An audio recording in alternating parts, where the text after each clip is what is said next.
교회력에 이르면 지금은 사순절 기간 33일째 되는 날이죠.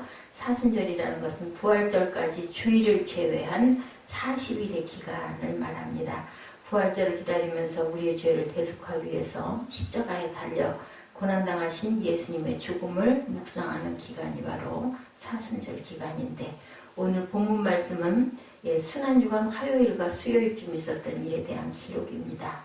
세 부류의 인간, 음모자, 헌신자, 배신자가 등장하죠. 이들의 면면을 살펴보면서 함께 은혜를 나누죠. 음흉한 음모자 종교 지도자들은 어땠는가? 우리 본문 1절에서 2절이죠. 예수께서 이 말씀을 마치시고 제자들에게 이르되 너희가 아는 바같이 이틀이 지나면 유월절이라 인자가 십자가에 못 박히기 위하여 팔리리라 하시더라. 이 말씀은 주님의 네 번째 순환 예고이죠. 이처럼 주님께서 자신의 십자가 순환을 4번씩이나 거듭 예고하시고 그 순환의 때와 방법까지도 구체적으로 말씀하죠. 주님의 십자가 순환이 결코 우연히 생긴 사건이 아니다. 주님의 십자가 사건은 온 인류의 속죄와 구원을 위해서 하나님께서 미리 계획하신 일이고, 주님께서는 기도하시면서 이것을 알고 계셔서 4번씩이나 내가 십자가에 달리리라 라는 말씀을 하신 거죠.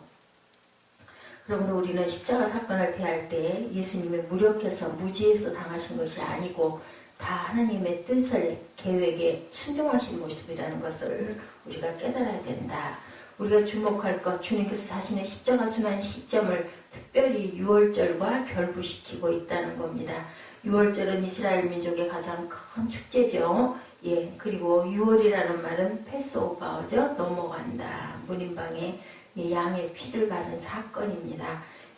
애굽의 장자 재앙시 죽음의 사자가 이스라엘의 집을 그냥 넘어간 사건이죠. 그 사건은 이스라엘 민족이 출애굽하기 전날 밤에 일어납니다. 그날 밤 애굽 사람들은 짐승이고 사람이고 처음 난 것들, 즉 장자들은 모두 죽임을 당한다는 무서운 재앙을 당하죠. 그러나 하나님의 지시에 따라서 양을 잡아서 그 피를 문설주와 문인방에 바른 이스라엘의 집은 모두 안전했습니다. 그 결과 강팍했던 애굽의 바로도 행복하고 항복하고 모든 애굽인들이 귀한 보물까지 내주며 이스라엘 백성에게 떠나주기를 간곡히 간구하는 사건이 일어나죠. 그때부터 이스라엘 민족은 출애굽을 기념하는 유월절을 국가 최대의 명절로 삼습니다. 그렇다면 주님은 왜 이러한 유월절과 자신의 십자가 순환을 결부시켰을까?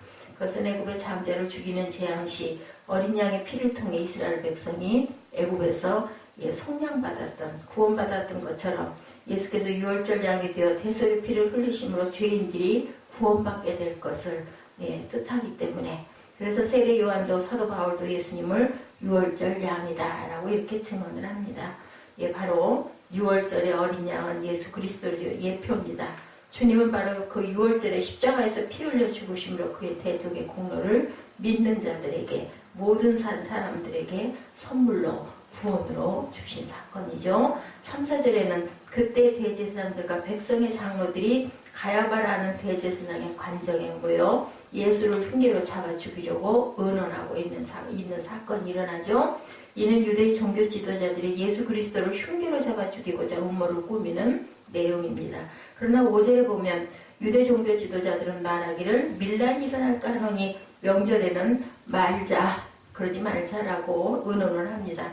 유대 역사가 요세푸스의 기록에 의하면 예수님 당시 로마에 대한 밀란이 자주 일어났고, 특히 예수님의 고향이자 공생의 기간의 주요 활동 무대였던 갈릴리 사람들이 주동이 된 반란이 굉장히 성행하고 많았다라고 증거합니다.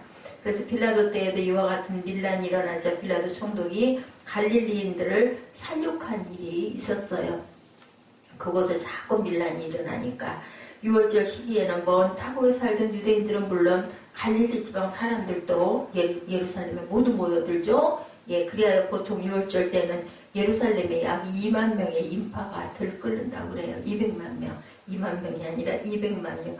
얼마나 복잡하겠습니까?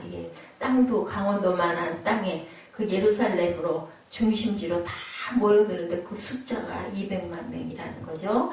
그들은 사람이 많이 모이는 유월절 기간을 그래서 피하기로 계획을 세우죠. 그러면 과연 그들의 계획대로 되었을까요? 아니죠. 그렇지 않습니다.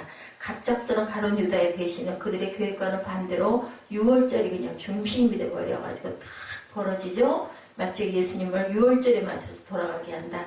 하나님은 이미 6월절에 그리스도를 인류 구원을 위해 희생양으로 삼기로 계획을 하셨기 때문이죠. 결국 예수께서는 그 하나님의 섭리대로 인류의 구속을 위한 6월절 양으로 희생된 사건이 일어납니다. 그럼 이렇게 죄 없는 예수님을 잡아 죽이고자 흉계를 꾸미되 명절에는 말자 하면서 권모순수를 좋아하던 당시 유대 종교자들은 결국 어떻게 되었을까? 그들은 예수님의 부활 승천 후에 일어난 로마에 대한 유대민족의 반란 때 거의가 자기 동족들에게 살해당하고 또한 살아남은 자들은 로마 군대에 의해서 희생을 당하고 사륙당합니다. 이처럼 권모순수, 악한 음모를 꾸미면 하나님의 진노와 저주가 항상 뒤따른다는 것을 우리가 또한 깨달아야 되죠. 우리는 어떤 그 경우에도 악한 음모에 가담하거나 동참해서는 안 되겠다. 두 번째, 아름다운 헌신자 마리아 사건이 6, 7절에 보면 나타나죠. 예수께서 베다니 나병 환자 시몬의 집에 계실 때 한 여자가 매우 귀한 향유 옥합을 가지고 나와서 식사하신 예수의 머리에 부으니 난리가 나는 사건이 일어나죠. 이 여인은 나사로의 누이이자 마르다의 동생이었던 베다니의 마리아로 보인다. 이 마리아가 예수님께 부은 향유는 요한복음에 보면 당시 가격으로 300데나리온, 그럼 한 데나리온이 하루의 품삯이면 바로 300데나리온은 뭘까요? 300일이니까 30일씩 따지면 10달, 그죠? 10달치 품삯, 거의 1년 동안 번 그런, 지금 우리 그 월급으로 보면 10개월의 월급과 같다. 뭐 200만 원씩 월급을 계산을 해서 10개월이면 얼마예요? 그렇죠. 200만 원씩 10달은 2천만 원 정도, 엄청난 금액입니다. 이것이 이 일로 인하여 가룟 유다가 엄청나게 비난을 하죠. 그걸 가난한 사람들에게 나눠주면 얼마나 유익할 텐데 그렇게 쓸데없는 낭비를 하느냐고 난리를 치고, 거기에 모여있는 무리들이나 제자들 또한 그것을 동의를 하고 동조를 합니다. 누군가를 사랑하면 그에게 주는 것이 전혀 아깝지가 않죠. 마찬가지로 주님을 사랑하는 사람은 그것이 무엇이든 주께 드리기를 굉장히 기뻐하는데, 그런데 주님을 사랑하는 사람은 자기 재산도 포기하는데 심지어는 자기 생명을 바친 것도 아까워하지 않았죠. 주님을 사랑하는 사람은 이렇게 자기 모든 것을 드려서라도 주님께서 기뻐하시는 일을 하고자 소원합니다. 그리고 드리고도 또한 어때요? 기쁘죠, 마음이. 그렇다면 우리는 어떤가? 주님께 뭔가를 드릴 때 아까워하지 않는 마음이 우리에게 있는지를 또한 우리가 되돌아볼 줄 알아야 되겠다.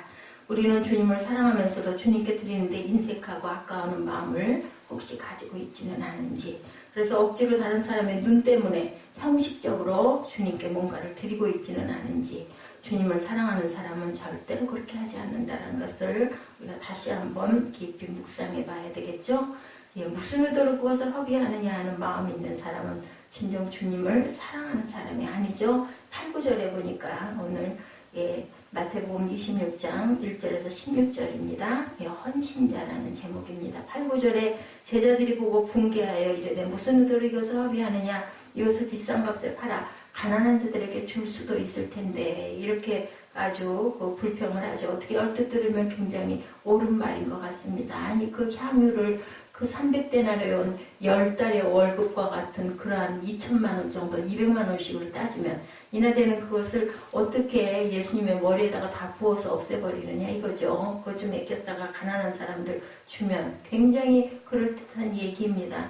아무런 가치도 없는 것에 물질과 힘과 시간을 투자하는 것 허비하다, 낭비하다. 그런데 우리 생각해 볼 때 예수님의 머리에 그 향유를 부은 게 정말 그렇게 아무런 소용이 없는, 쓸데없는 낭비이고 허비일까?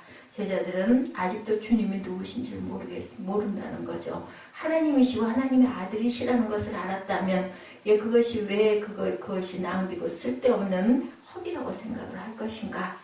조그마한 것을 드려도 풍성하게 갚아주시는 하나님 오병이어의 기적을 그들은 잊어버리고 깨닫지 못하는 거죠.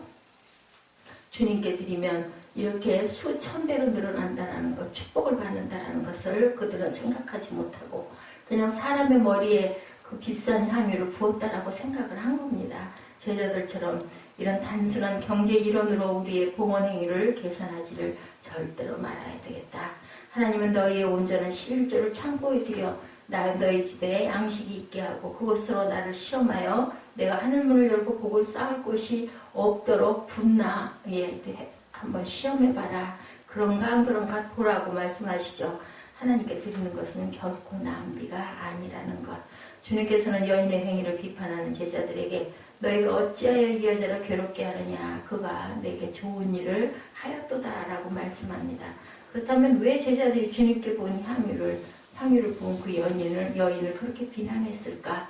요한복음에 보면 돈꾀를 맡은 가룟 유다가 몹시 흥분하여 이 여인의 행위를 먼저 비판한 사실이 기록되어 있는 걸 우리가 봅니다. 그는 회개를 맡아 주님께 드려진 봉헌금을 횡령하는 재미로 예수님을 따라다녔다라고 요한 사도는 기록하고 있는데, 큰 돈이 돈꾀로 들어왔으면 이 사람 얼마나 횡재했겠어요. 가룟 유다. 그거 들고 아마 주랭랑을 놨을 겁니다. 10달치 월급에 해당하는 200데나리온이나 되는 그런 귀한 그 금액이 돈으로 들어왔다면 이 사람이 그것을 그냥 놔뒀겠느냐는 거죠. 그것에 옆에 있는 제자들도 그럴듯하기 때문에 다 동조를 하고 따라 나섰던 겁니다. 그 300데나리온이라는 향유를 팔아 가룟 유다에게 주었다면 그는 아마 주머니 인마이 포켓을 하고 도망을 갔을 건데 그걸 놓친 거죠. 그러니 얼마나 억울하고 분통이 터지겠습니까? 우리는 제자들이 그 불순한 가룟 유다의 선동에 휘말렸음을 군중심리라고 하죠. 그것을 또한 생각할 줄 알아야 되겠다. 제자들이 그 여인의 행위에 그렇게 민감하게 반응했던 것은 그때가 바로 주님께서 예루살렘에 입성하기 직전이었기 때문입니다. 그들은 주님께서 이번에 예루살렘에 입성하시면 큰 권능으로 로마 총독과 군병들을 무찌르고 주님의 왕국을 선포할 줄로 그들 나름대로 해석을 했던 거예요. 바라본 하나님의 나라가 달랐던 거죠. 그래서 도중에 서로 감투 싸움을 하죠. 나는 오른편에 너는 왼편에, 이런 사건도 일어납니다. 그때나 지금이나 유명해지기 원하고 그때나 지금이나 어떤 그 줄을 타가지고 성공하기를 원하는 그런 사람의 마음이 제자들의 마음속에도 그대로 있었다. 예전에 난데없이 주님께 큰 선물을 하는 여인이 등장하니만 시기 질투가 일어난 거예요. 사실은 그때 그 사건이. 그것도 자기들이 할 수 없는 큰 물질을 어떻게 그걸 300데나리나 되는 그런 기가 막힌 그 금액의 향유를 한꺼번에 한 번에 깨뜨려가지고 부을 수 있냐는 기가 막힌 거죠. 자기들은 절대로 그럴 수가 없는 건데 있어도 아마 못했을 거예요. 그들은. 그죠? 그래서 주님께 향유를 부은 여인의 행위를 쓸데없는 낭비로 몰아붙인 것이다. 그리고 그들의 모습이 우리들의 모습은 또한 아닌지도 또한 우리가 한번 깊이 생각해 봐야 되겠다. 그래서 그의 행위를 왜곡시키고 뒤에서 깎아내리는 그러한 얕은 마음밭들은 혹시 없는지, 우리 교회에는 아니면 우리 주변에서는 사람들 사이에 없는지, 충성하는 성도를 격려하거나 본받아야 되겠죠. 그것을 깎아내리거나 시기하거나 그리고 흠을 잡아서는 안 되겠습니다. 하나님께서 충성하는 성도들을 시기하고 괴롭게 만들고 또한 참수하는 것이 바로 사탄의 전매 특허의 행위인 것을 우리가 알아야 되겠죠. 13절에 내가 진실로 너에게 이르노니 온 천하에 어디서든지 이 복음이 전파되는 곳에서는 이 여자가 행한 일도 말하여 그를 기억하라. 주님께서 말씀하셔서 우리는 항상 그 성경을 읽을 때마다 그 마리아의 그 이름, 마리아라는 이름이 굉장히 많았죠. 그런데 마리아 하면 향유 옥합 깨뜨린 마리아로 우리가 생각을 하게 되죠. 나사로의 누이 마리아입니다. 마르다의 동생이죠. 13절에 내가 진실로 너희에게 이르노니 온 천하에 어디서든지 이 복음이 전파되는 곳에 이 여자가 행한 일도 말하여 그를 기억하리라. 예수께서 구원의 복음이 전파되는 곳에는 자신께 향유를 부은 이 여인의 아름다운 행위도 같이 전파되게 해라. 그래서 아주 영원히 그 기록이 성경에 기록되므로 믿는 자들은 다 마리아를 알게 됩니다. 추악한 배신자 가룟 유다는 과연 어떻게 됐을까? 14절에서 16절을 보면 그때 12 중에 하나인 가룟 유다라는 자가 대제사장들에게 가서 말하되 내가 예수를 너에게 넘겨주리니 얼마나 주려는 하니 그들이 은 30을 달아주거늘 그가 그때부터 예수를 넘겨줄 기회를 찾더라. 이렇게 드러나 있죠. 가룟 유다가 주님을 배신하는 장면입니다. 가룟 유다를 가리켜 12 중에 하나다라고 이렇게 표현합니다. 12제자는 주님이 친히 택하신 핵심 제자들이죠. 예, 그런데 그들은 주님께로부터 권능을 받고 복음 사역을 행했던 사람들이기도 합니다. 3년 동안 주님과 동고동락을 했죠. 그런 12제자 중에 하나인 가룟 유다가 주님을 배신하는 근본적인 동기는 사탄으로 말미암음이라는 것을 우리가 알아야 되겠다. 사탄이 그의 마음에 예수를 팔려는 생각을 심은 거죠. 그러나 사탄이 유혹에 대하여 반항하는 것은 인간의 책임이라는 것을 또한 알아야 된다. 첫사람 아담으로부터 지금까지 사탄과 죄의 유혹을 받지 않은 사람은 단 한 사람도 없습니다. 예수 그리스도도 사탄의 유혹을 받았죠. 높은 곳을 뛰어내려라. 내 돌덩이를 떡덩이로 만들어봐라. 이렇게 유혹을 합니다. 사탄은 불의한 불신자들만 죄로 유혹하는 것이 아니고 예수 그리스도까지 이렇게 유혹했다라는 것, 누구에게나 이 유혹은 온다라는 것을 우리가 생각해야 되겠다. 그러므로 12명의 핵심 제자 중에서 추악한 배신자가 발생했다는 사실은 놀랄 일도 아니라는 거예요. 우리 마음은 항상 그저 출렁이죠. 항상 어떤 선한 사람도 그런 마음이 안 들어올 때가 없다는 거예요. 그것을 내쫓고 다스릴 줄 알아야 된다는 겁니다. 그러므로 사탄은 남녀노소 신앙에 연륜, 직분 관계없이 누구에게나 유혹이 온다. 뭐 죄종이라고 거기에서 제외되는 일 절대 없습니다. 따라서 아무리 독실하고 경건한 성도라 해도 조금만 방심하고 깨어있지 못하면, 그래서 예수님께서 깨어있으라고 자꾸 말씀하시죠. 마지막 기도하실 때도 한시도 너희들 나와 함께 깨어있지 못하느냐. 굉장히 외롭고 고독한 싸움을 싸우신 예수 그리스도의 기도를 우리가 어떤 기도였는지를 지난 시간에도 우리가 함께 그것을 묵상했습니다. 우리가 넘어가고 실족되는 것, 누구에게도 예외가 없고 누구도 그것을 장담할 수가 없다. 나는 아니라고 했던 베드로도 뭐 그냥 금방 타국일 이전에 나는 저 사람을 모른다라고 얘기하지 않습니까? 이것이 바로 우리의 마음밭이다. 아브라함은 신앙 연륜이 오래되었을 때 거짓말이라는 죄로 실족하죠. 자기 아내가 누구라고 얘기를 해요? 누나라고 그러죠. 모세도 출애굽할 이스라엘을 가나안 땅으로 인도할 때 혈기 때문에 그만 가나안에 못 들어가고 실족당하죠. 다윗도 통일왕국의 왕이 되고 나서는 바세바 사건이 일어납니다. 성경은 우리에게 선줄로 생각하는 자는 넘어질까 조심하라고 교훈합니다. 죄로 인한 실족은 직분의 경중은 물론이고 신앙의 연륜도 절대로 상관이 없다. 그러므로 죄의 유혹이 항상 우리 가운데 존재한다는 사실을 우리가 늘 깨달아 알아서 깨어서 죄를 대적하는 지혜로운 저와 여러분들 성도들이 되어야 되겠죠. 가룟 유다는 대제사장들에게 가서 내가 예수를 너에게 넘겨주리니 얼마나 주려느냐 흥정을 합니다. 파렴치하고 추악한 행동입니다. 어떻게 그럴 수가 있느냐. 근데 그 모습이 바로 우리들의 모습이라는 것을 우리가 오늘 이 시간에 한 번 더 돌아볼 줄 알아야 되겠다. 같이 잘못하면 그 죄에 빠질 수밖에 없죠. 누구나. 그는 예수 그리스도 자기의 스승, 구원자를 흥정의 대상으로 삼죠. 예수님은 그런데도 불구하고 자신의 이기적 물질적 유익을 위한 상품이나 흥정의 대상이 아니라는 것을 우리는 알죠. 예수를 내어주겠으니 또한 포기하겠으니 얼마나 주겠느냐는 행동은 절대로 해서는 안 되는 행동이라는 걸 우리는 알지만 그 당시 그 시절에 가룟 유다는 아니면 그의 측근들은 그것을 그럴 수도 있겠다라고 생각을 합니다. 머리에 그 향유옥합 300데나리온을 붓는 것이 낭비라고 생각했던 것과 같은 생각이죠. 오히려 내 모든 것을 배설물처럼 여기고서라도 예수를 얻어야 지혜로운 사람이라는 것을 우리가 오늘 이 아침 사순절 33일째 되는 이날 우리가 또 다시 한번 깨달아야 되겠다. 주님 안에 모든 보화와 지식과 생명과 영생이 있다라는 것 우리는 압니다. 성경을 통해서. 그래서 찬송에도 있죠. 주 예수보다 더 귀한 것은 없네. 이 세상 부귀와 바꿀 수 없네. 이 세상 명예와도 바꿀 수 없네. 라는 찬양 우리가 항상 잘 고백합니다. 16절에 대제사장들에게 돈을 받은 가룟 유다에 대해 말하죠. 그가 그때부터 예수를 넘겨줄 기회를 찾더라. 내가 은 30을 받아야 되겠다. 이 마음을 먹은 거죠. 딱 결심을 했어요.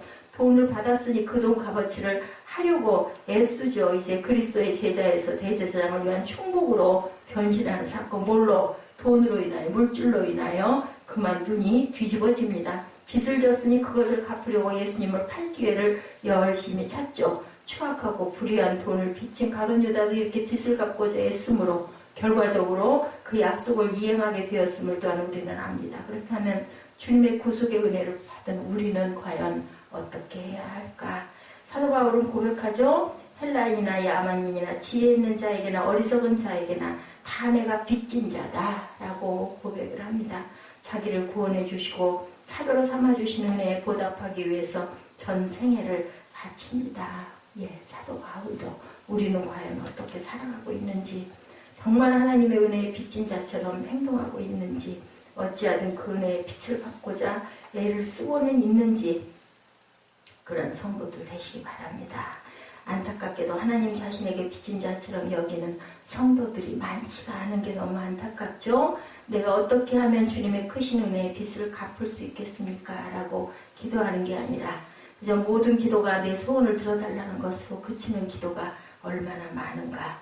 가룟 유다는 불의한 돈 은 30만 받고도 그 값을 갚고자 예수 그리스도를 넘겨주려고 애쓰는데, 구원받은 우리들은 과연 거꾸로 생각할 때 어떤 고백을 오늘 저와 여러분들은 하고 계신지요?